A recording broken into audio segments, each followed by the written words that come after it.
This edition of Monocle on Saturday was first broadcast on the 29th of March 2025 on Monocle Radio.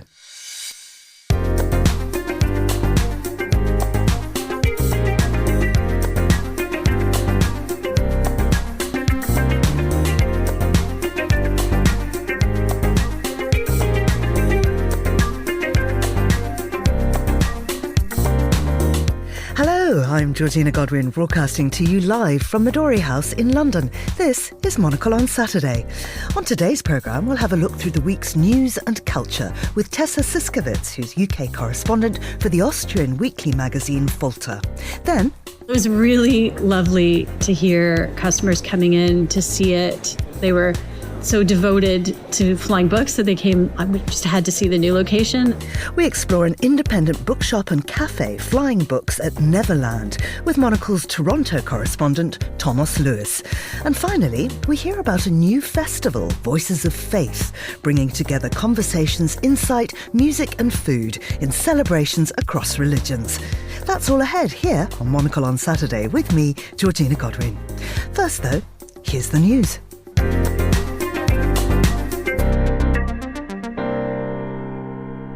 Foreign rescue teams began flying into Myanmar today to aid the search for survivors from an earthquake that killed more than 1,000 people in the impoverished Southeast Asian nation, crippling critical infrastructure amid a grinding civil war. At least 9 people were killed in neighbouring Thailand, where the 7.7 magnitude quake rattled buildings and brought down a skyscraper under construction in the capital Bangkok, trapping 30 people under debris, with 49 missing. US Vice President J.D. Vance accused Denmark of not doing a good job keeping Greenland safe and suggested the United States would better protect the semi-autonomous Danish territory that President Donald Trump has pressed to take over. During a visit to the US military base in the north of the Arctic island on Friday, Vance said the US had no immediate plans to expand its military presence on the ground, but will invest in resources, including additional naval ships.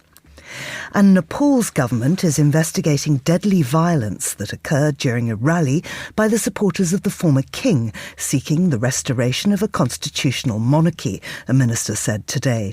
2 people were killed on Friday and at least 112 injured, including 77 security officials, after police used force to stop the stone-throwing crowd from marching towards the Parliament building in the capital, Kathmandu.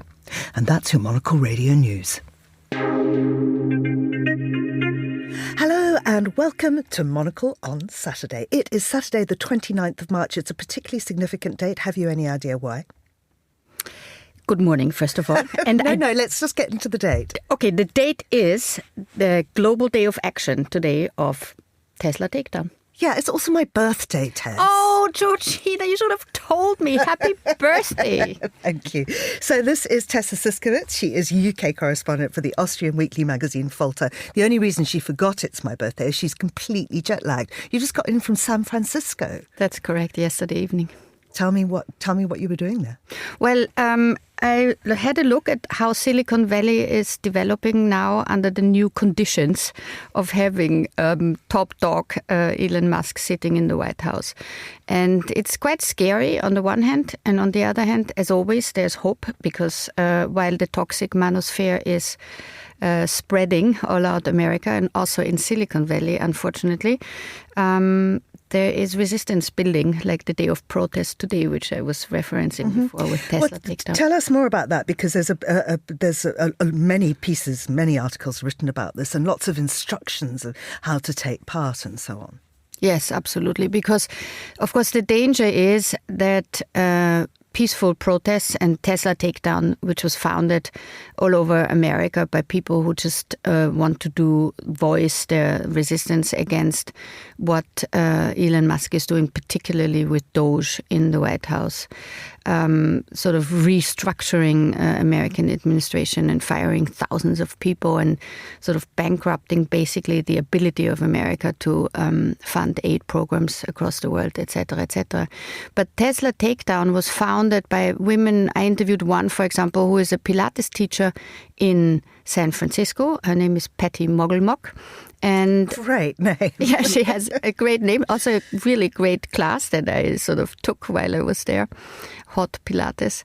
And these, especially women who found this network all over America, but also in Europe. There's also Tesla Takedown spots today here in the UK, but also across wherever you're listening to. There's a website that explains where to go. And of course, it is super, super important to be totally non-violent and peaceful about this. This is the idea of the protest. It means basically to say, you can hand in your Tesla. You can sort of not buy new Teslas. You can stay away from Elon Musk's products if you want to show that you're not in accordance with his politics. And it has worked so far. I saw now all over California in the last weeks, Tesla stores have been shut on Saturdays because of the protests.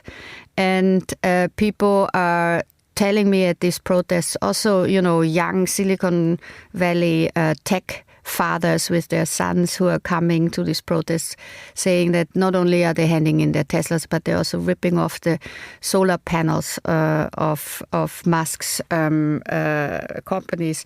So there's a real pushback against what Musk is doing, which affects the shares of the value of the shares in his companies, especially in Tesla. And it affects, of course, also Europe. As we all know, the famous opinion poll that in Germany, 94% of Germans say they do not want to drive a Tesla anymore. I mean, just going on to their website, which is TeslaTakedown.com, they tell us that Elon Musk is $70 billion richer since Trump's victory. And that was due to Tesla's stock surging. But obviously this is a backlash against that. Now, we're also seeing in the news that he is that his AI company, XAI, is buying X. Yes. So all these numbers that we are quoting back and forth are I'm very careful with them. First of all, Elon Musk lies about the value of everything, and so also of his company. Shocking. And would you believe it? Would you believe it? And so everything that is not public knowledge and comes from the companies itself, I would be very careful to believe. But what is certainly true is that he has huge opportunities to get closer to all the subsidies that the US administration is giving out. For example, SpaceX will profit from his rocket company. Also SpaceLink, the satellite network, because they're rolling out in America now huge subsidies for renovating and strengthening the broadband in rural communities. So there's a lot of money that you can make there if you are close enough to power, which he is now. And during the Biden administration, Musk has been frozen out of these types of subsidies. So he will make billions by being where he is. He's losing billions, of course, also because the shares in Tesla have fallen and not increased. I mean, they have been trading recently by half of the value that they had before Christmas.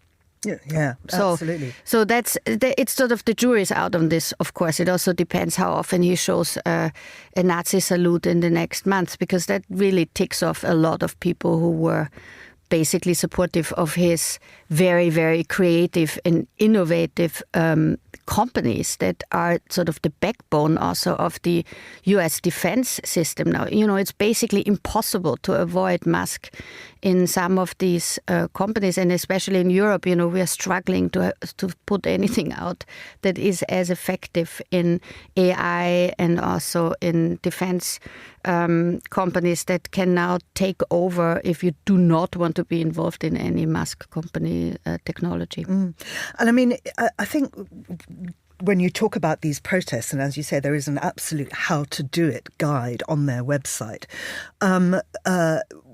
non-violence is very, very important, but sometimes you don't even need to be violent. And I'm thinking here about Ozturk, and that is Rumeska Ozturk, who is the PhD student at Tufts University in Massachusetts, who was picked up in broad daylight by masked men in black who came, who snatched her phone, who bundled her into a car. And this was because she'd written an op-ed supporting Gaza. Yeah, no, so you have a really dangerous situation now in America developing where you get, where opinion is being criminalized. So we have to be very careful, all of us, always, as journalists especially, but citizens of the US are getting into the situation where you have to really decide if the freedom of speech allows everything or what exactly the boundaries are. And in the case of this student that you just mentioned, but there are a few others too. There's there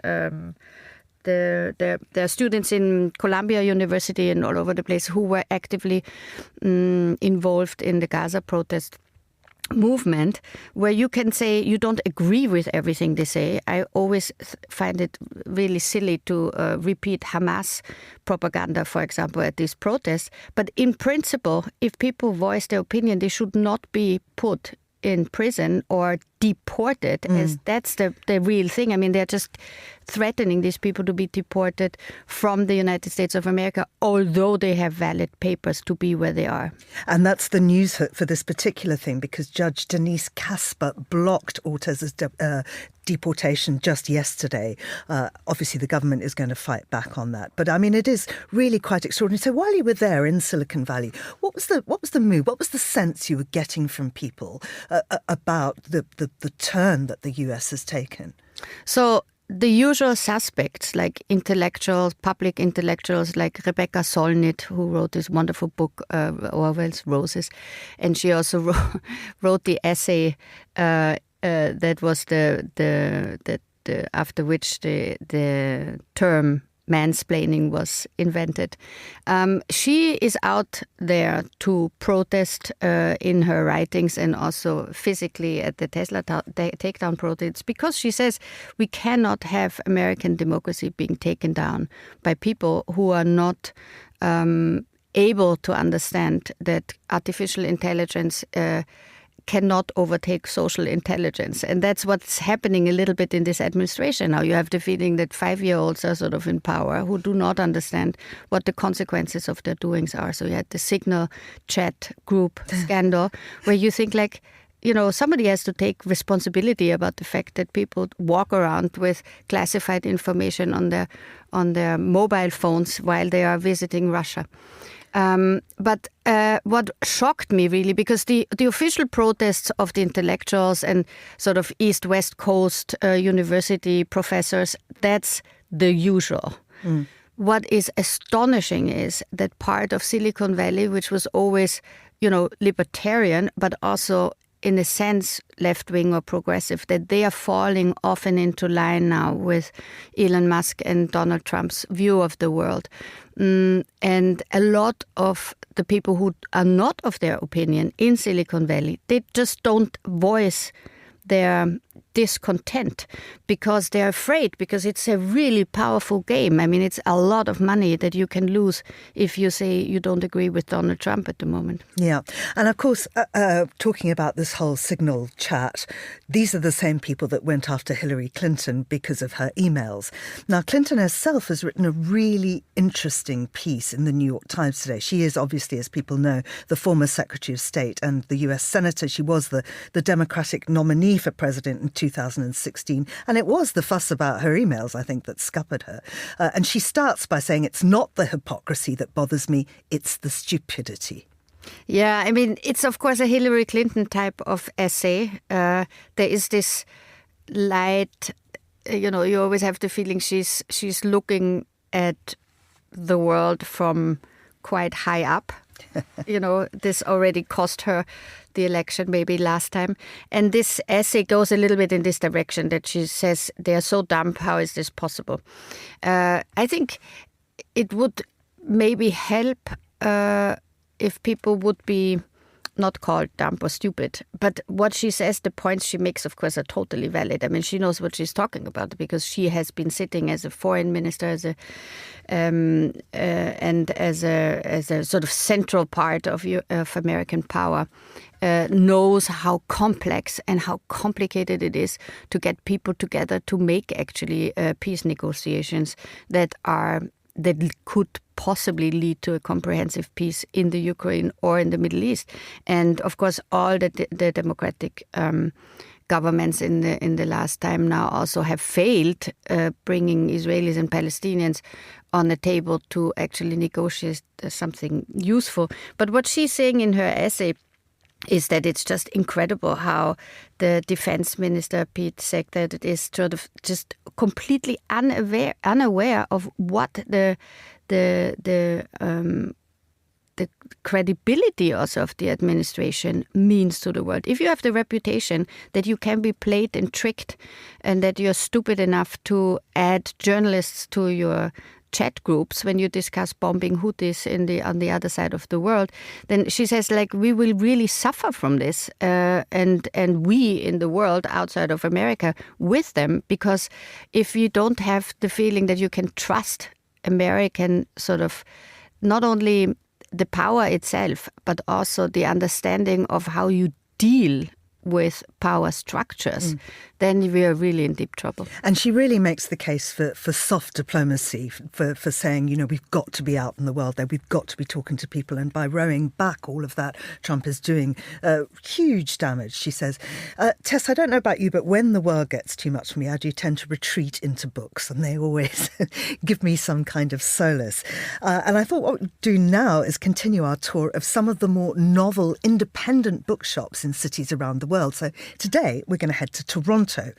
Now, last summer, the Canadian publisher Martha Sharp opened the second location of her bookshop and boutique publishing house, Flying Books. Its second outpost, Flying Books at Neverland, takes its name from the storied restaurant that it shares a space with. That's Peter Pan Bistro, which first opened its doors in the city in the 1930s. So Monocle's correspondent in Toronto's Tomos Lewis went to meet Martha and Flying Books at Neverland's manager, Tomos Lewis, to find out more about their new space. I think it's been about 10 years, maybe longer. You know, it's a beautiful room, delicious food, and books, wine, coffee, all of the best things.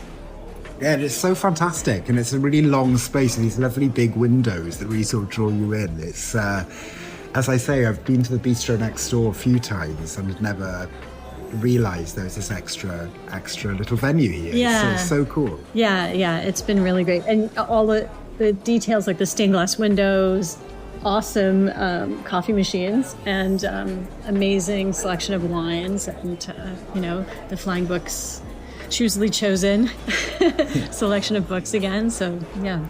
How did you curate what was going to populate the shelves here as opposed to the flagship shop, if I can call it that? Well, the curation has become more of a collaborative team thing. So Tom Lewis is here.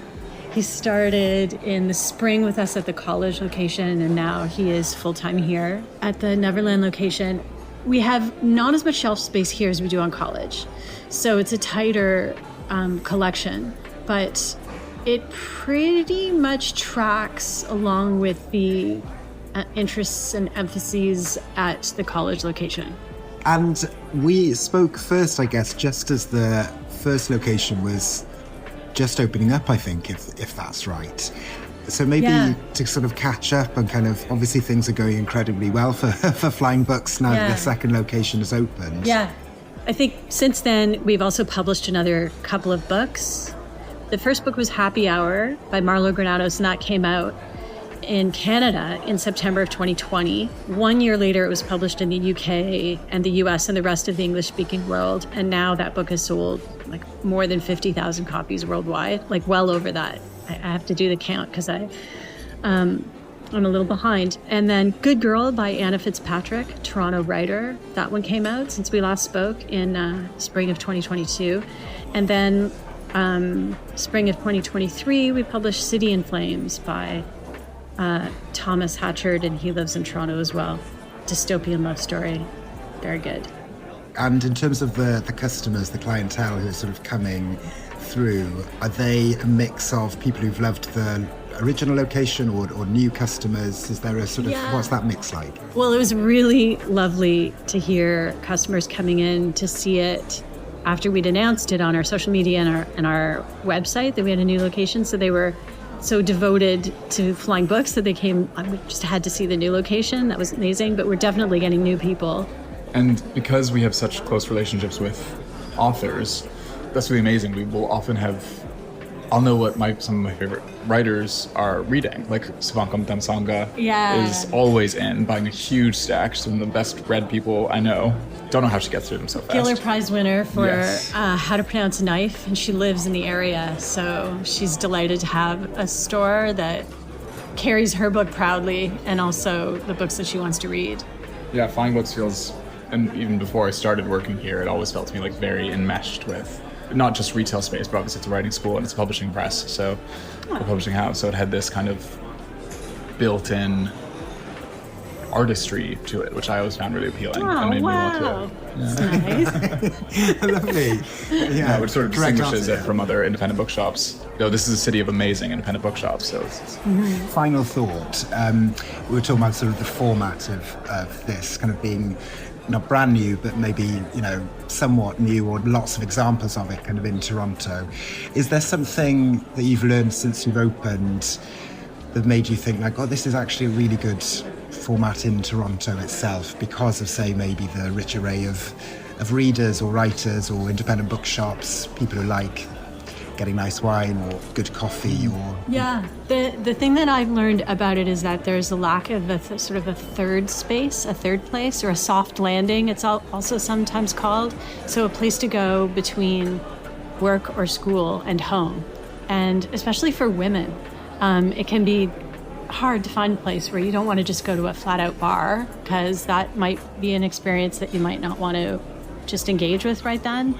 And it's definitely a place where you can come and just be by yourself or come with a friend. And I love the idea of that soft landing. I think people worry about books in the way that we worry about nature or children. Like it's because we love them so much. They are little units of love. And that worry can sometimes lead us to, oh, they're over. It's done. Nobody's going to read again. And that is just, no. Always there. Wrong. They're always there. They always make room for whatever new piece of technology wants to nestle in right close to them. But it's the perfect technology. That was Martha Sharp and Thomas Nyhouse speaking to our Tomos Lewis, who is our Toronto correspondent. They were talking from Flying Books at Neverland. And as Martha said at the beginning of that piece, books, wine, coffee, what's not to love? And there is another new place that's doing all of those things plus much more. And that's our wonderful Paris premises, Monocle in Paris. We've got a fantastic cafe there. We've got all sorts of merchandise in the shop, obviously, and we've got a radio studio there. So I was there just this week, and the reason I'm mentioning it now is that many, many people there, it was for a patrons event, and many of the patrons listened to this programme. So I just wanted to say out loud how fantastic it was to meet listeners and to know that they are actually tuning in this morning. So thank you, patrons. It was wonderful, wonderful to meet you. And of course, it, as I say, brings together all of these wonderful things, books and food and all the rest of it. Now, there's an event that began in London last night that's doing something very similar.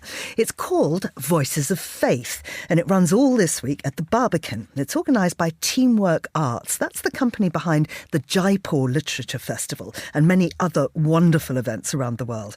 So I'm joined now by the Managing Director of Teamwork Arts, that's Sanjoy K. Roy, and also a chef and festival speaker, Anand George. So welcome to you both. Sanjoy, let's just start with you. Tell us about the genesis of this project. It was born out of lockdown.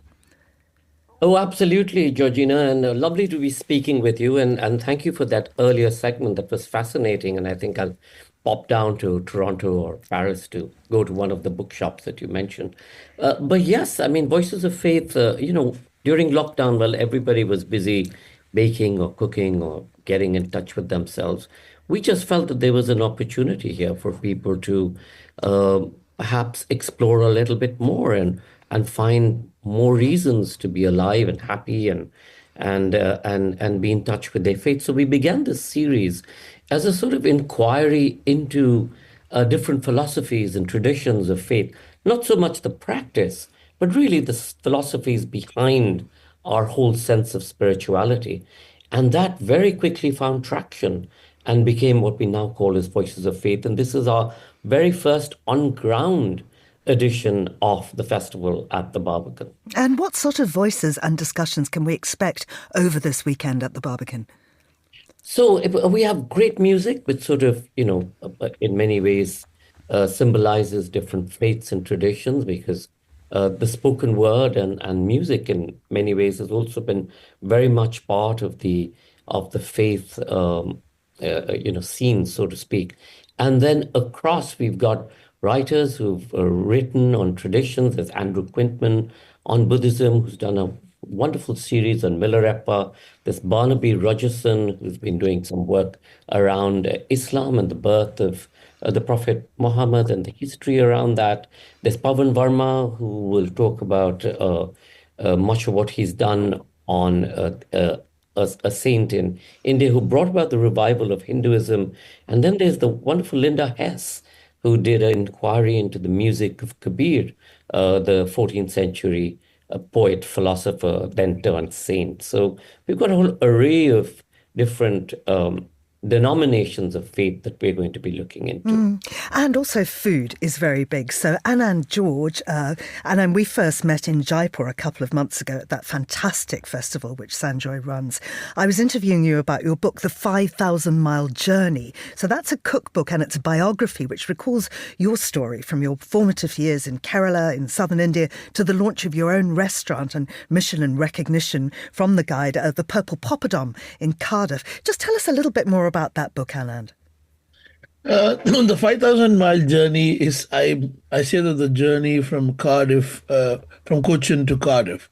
So coming from a typical Christian family and the culture where men never entered kitchen, I never learned cooking at home, but I had beautiful meals. So when I went to a culinary school to be trained as a chef and learn the cooking skills, and working in restaurants and hotels, and coming back to starting my own restaurant, the influences I did, the recipes I recreated, or the dishes which brought to the world was the dishes I ate at home. So my experience from the school and my journey from being a kid at school, the experience going to a wedding, a religious festival, all these things influenced me to get into where I am and to create Purple Poppadom, the restaurant and the book. And how does the love of food play into the theme of this festival? The love of food is the most important ingredient which you add into the recipe, which we a lot of times chefs forget, or even the writers forget, because that is the emotion which carries through the food, and that's what connects people. Sanjoy, at the opening last night, you were talking about empathy and connectedness and making the world a better place as foundations of this event. But you personally don't just talk the talk. You are actively involved in living in this way, not only by convening conversations all over the world, but also your work with the Salam Balak Trust. I wonder if you could just tell us briefly a little about that. So this is a trust that we helped set up about 37 years ago, and it followed.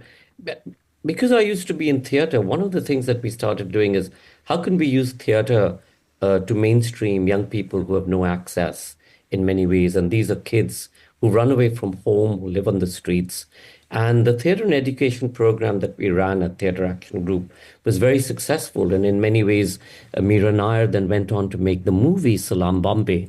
And it was to rehabilitate the kids at Salam Bombay that we set up this trust formally, which is the Salam Balak Trust. And when we set it up, we had 25 kids and 3 staff at the New Delhi railway station. Today, it's grown to look after about 13,500 children annually. And it has 17 centers in and around Delhi and the NCR. And our whole purpose is using the arts and education as a way to provide kids an opportunity to do what kids do best, which is shine, realize their potential, and become regular folks in society with a sense of empathy and giving back. Absolutely. Finally, Sanjoy, what are the details of the festival this weekend and how can people find out more? You can just log on to the website, which is thevoicesoffaith.com, or you can go to the Barbican site. There's sessions this evening at the Barbican. There's sessions throughout the day tomorrow at the Barbican. You can just register online and just show up. And there's great music, there's food, and everything you want to do. And it's free. Sanjoy, thank you very much indeed. Sanjoy Roy and Anand George there. They'll be in conversation at the inaugural Voices of Faith Festival at the Barbican in London this week. Tomorrow, Sunday, I think at 5:30, I'll be speaking to the academic Reza Aslan about his book. We're looking at sort of the history and the future of God. Who is God? Very interesting question. I'm reading his book right now. I don't have the answer for you. Tessa Szyszkowitz, still in the studio with me. Who is God? You're asking the wrong person here, I'm afraid. My conversations with him have not been very sort of productive. It's funny though, because even people that don't believe often incorporate some form of religion into the big ceremonies in their lives, funerals, weddings, etc. Oh yeah, and I love that. I mean, everything that brings families together around the table is welcome. So I think we do that in my family with Christian and Jewish feasts and rituals. And I think that's great. It's just that I don't have the concept of a belief that it's not us who makes the world, but that somebody else did it. So that's sort of the main issue here. Yeah. Now, I'm not sure if God will be playing a big part in the wedding of Jeff Bezos, which is apparently slated for Venice in the summer. There's a lot of pushback on this. Tell us, there's a great Guardian piece telling us about this. Yeah, so today the Guardian was running this because there's a build-up to this wedding, which is supposed to happen on the 24th and 26th of June. Venice, of course, often it sort of hosts big parties, big weddings. People have been going there forever. You remember George Clooney and Amal Clooney getting married there about a decade ago. They are slightly, from their reputation, I think a bit more popular than Jeff Bezos and his his second wife to be, Lauren Sanchez. Yeah, and so I think the Italians are looking at this a little bit as an exploitation of their cultural context, what's going to happen there. On the other hand, of course, Venice needs tourism, and to have a flash wedding like this may make it more difficult to get on your usual vaporetto in the morning to go to work, but it brings, of course, also a lot of business to the city to have these kind of huge glamour weddings. The question is, and that was the joke on the social media, if there should be a tariff introduced for weddings in Europe to push back against what Donald Trump is doing. But basically, I think it's more a fun story. And I'm looking forward to the pictures because you always get to know what's the hottest place in town, because it has to be, of course, booked for this whole wedding. Absolutely. And one wonders if the bride's going to be delivered by Amazon. Yeah, exactly. Wrapped up nicely. I understand that there is another wedding going on in Venice this weekend, and our our founding editor, Tyler Relay, is there this weekend. I know he's going to be reporting from there, chatting to Emma Nelson on Monocle on Sunday tomorrow. So do tune in for that, because that's all for Monocle on Saturday. Many, many thanks for being with us. Thanks also to our producer and studio engineer, Mariella Bevan, and of course to my guests, Tessa Szyszkowitz, Sanjoy K. Roy and Anand George. Perhaps I'll see you at the Voices of Faith Festival tomorrow. Monocle on Saturday returns next weekend. I'm Georgina Godwin. Thank you for listening.